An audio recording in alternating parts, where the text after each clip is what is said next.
When you teach a skill and it sticks long after the intervention ends, that's response maintenance, the durable, lasting change in behavior that every BCBA aims for.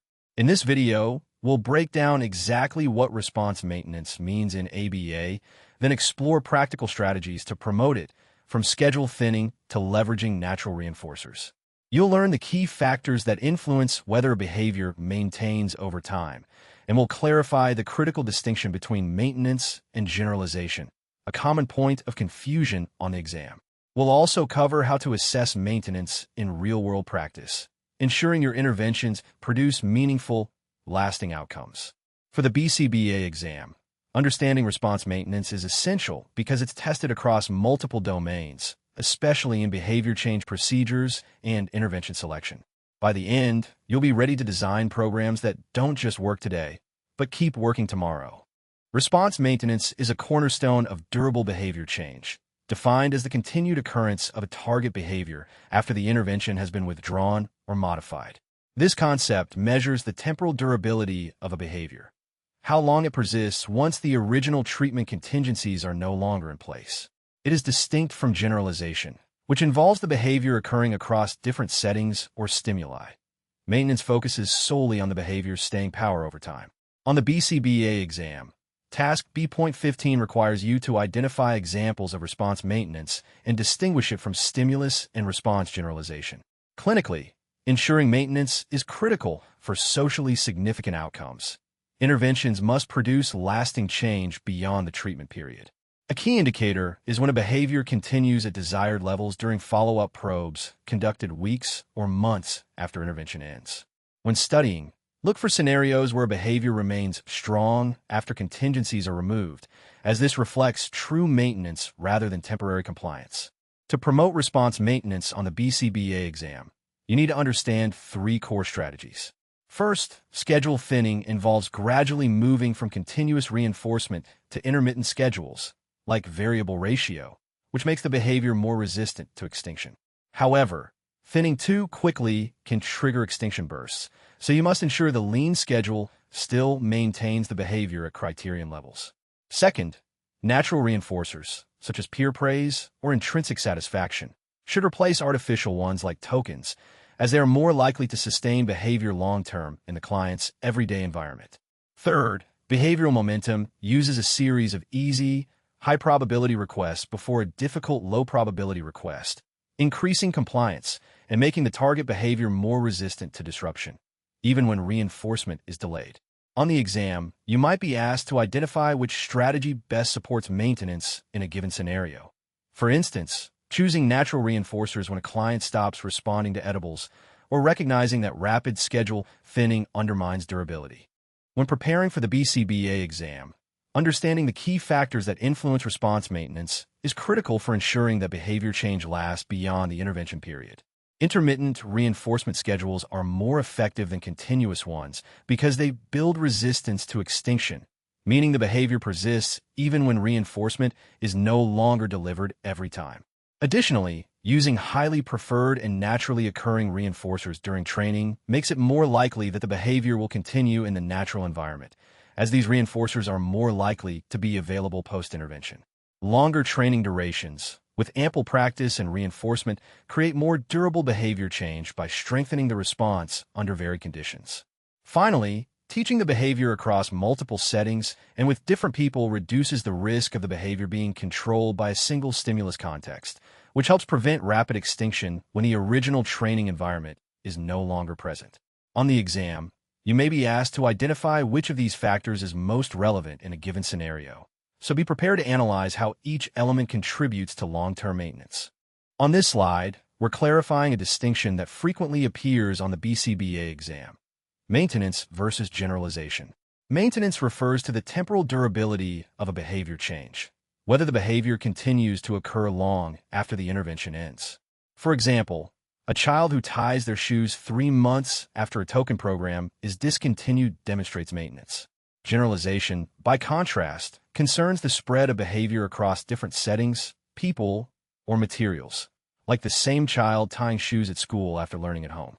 On the exam, you'll need to identify which is being assessed: Maintenance is measured through follow-up probes weeks or months later, while generalization is probed with untrained stimuli or settings. To promote maintenance, we thin reinforcement schedules and use natural reinforcers, ensuring the behavior persists without artificial support. For generalization, we train with multiple exemplars and incorporate common stimuli. Understanding these strategies is critical for designing durable, transferable behavior change in applied settings. When assessing response maintenance in practice, BCBA candidates must systematically evaluate whether a behavior persists after intervention is withdrawn. This involves scheduling follow-up probes at strategic intervals, commonly 1, 3, and 6 months post-intervention, to measure durability over time. During these probes, continuous measurement methods like frequency or duration provide objective data on whether the behavior remains at acceptable levels. A predefined mastery criterion, such as maintaining 80% of baseline performance, helps determine if maintenance is adequate. It is also critical to document any environmental changes, like new caregivers or routines, that could influence the behavior stability, as these variables may confound your assessment. If data show a decline, booster sessions using original intervention components can re-establish the behavior. For the exam, remember that maintenance is not a permanent state. It requires ongoing evaluation. You may see questions asking how to design follow-up schedules or interpret probe data, so understanding these practical steps ensures you can recommend evidence-based adjustments to sustain meaningful outcomes. When considering how to ensure that a behavior lasts over time, the BCBA exam asks you to distinguish between two key strategies: schedule thinning and the use of natural reinforcers. Schedule thinning involves deliberately reducing the frequency of reinforcement, such as moving from fixed ratio 1 to a variable ratio 5 schedule over several weeks. This builds resistance to extinction and promotes long-term maintenance.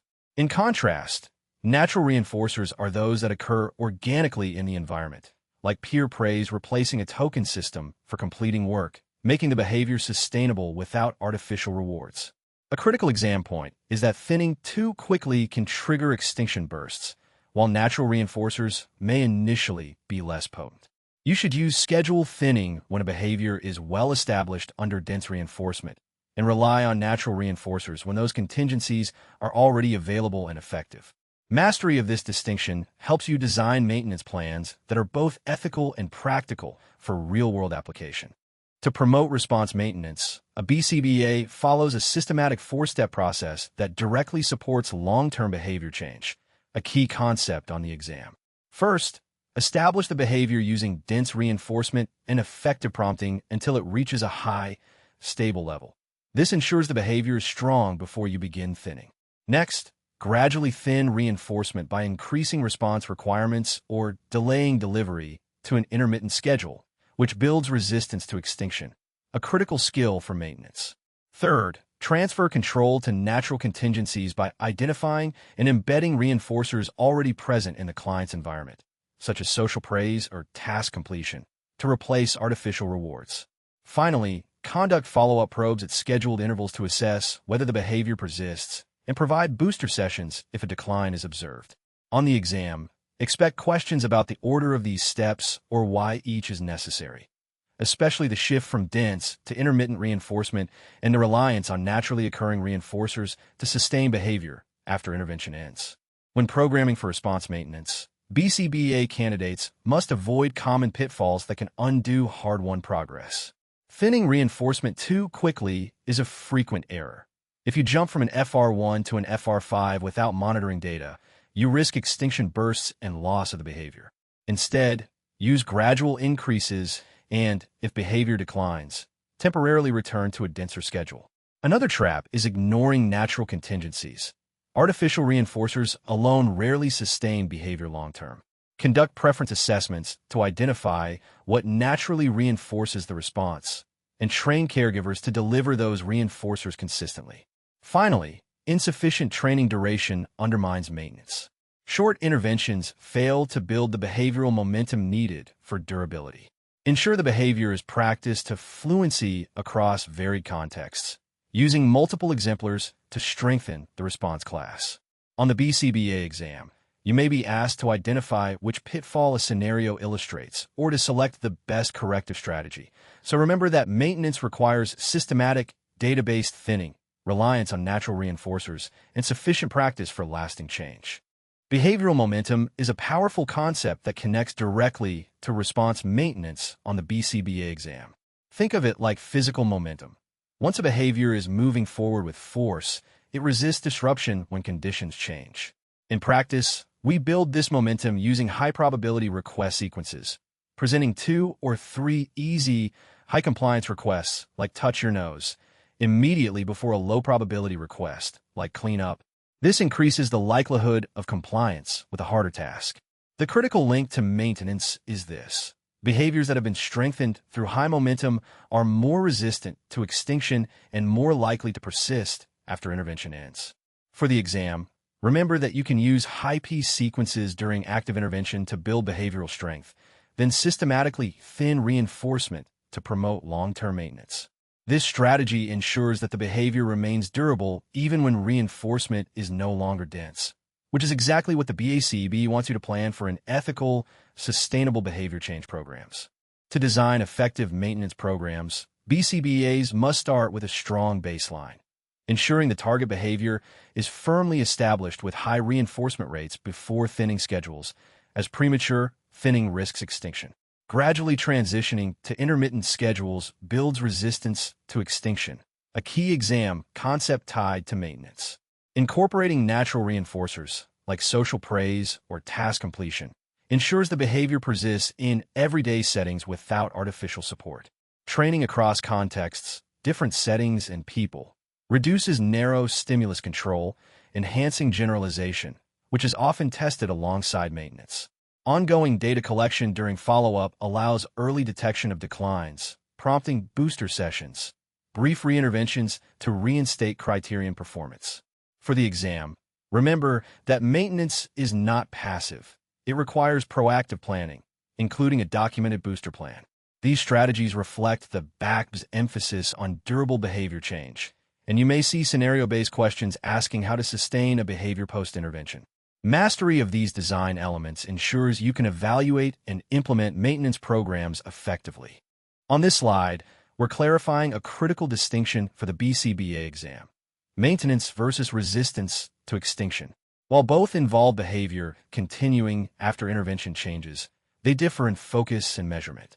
Maintenance asks whether behavior endures over time, weeks or months later, once the intervention is fully withdrawn. The key is schedule thinning and reliance on natural reinforcers, so the behavior sustains in the client's everyday environment.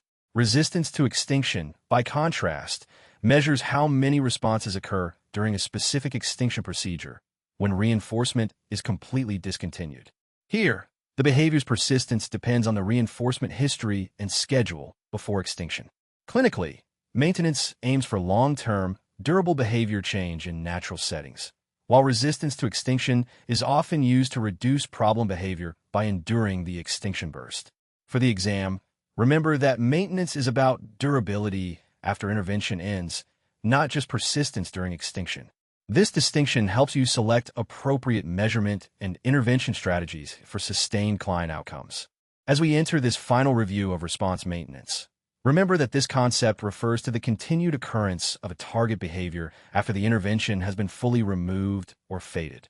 To promote lasting change, you must strategically thin reinforcement schedules, shift toward naturally occurring reinforcers, and vary the training context so the behavior becomes robust across situations. On the exam, you will likely see scenario-based questions where you must assess maintenance by conducting follow-up probes at regular intervals post-intervention. These objective measures tell you whether the behavior truly endures. Watch for common pitfalls: thinning reinforcement too quickly, ignoring natural contingencies, or not providing enough training duration. Crucially, maintenance is about time, while generalization is about settings and stimuli. Both are required for durable, meaningful behavior change. When you encounter a question asking you to distinguish maintenance from generalization or to select strategies that promote long-term retention, your answer should focus on the temporal dimension and the systematic fading of artificial supports. As we close, remember that response maintenance is the enduring performance of a behavior after intervention fades. It's the bridge from clinic to real life. You've learned that thinning reinforcement schedules and shifting to natural reinforcers are essential, But maintenance isn't automatic. It requires intentional programming, like behavioral momentum and systematic assessment. Unlike generalization, which spreads behaviors across settings, maintenance keeps them strong over time. Avoid common pitfalls like abrupt schedule changes or failing to plan for resistance to extinction. On the exam, expect questions that ask you to distinguish maintenance from generalization, identify strategies to promote durability, or troubleshoot why a behavior didn't last. Master these essentials, design for thin schedules, embed natural contingencies, and assess for endurance. You've built a solid foundation. Now trust your analysis and keep connecting every concept to client outcomes. Stay sharp, stay systematic, and remember, every maintenance plan you design is a step toward lasting, meaningful change. You got this.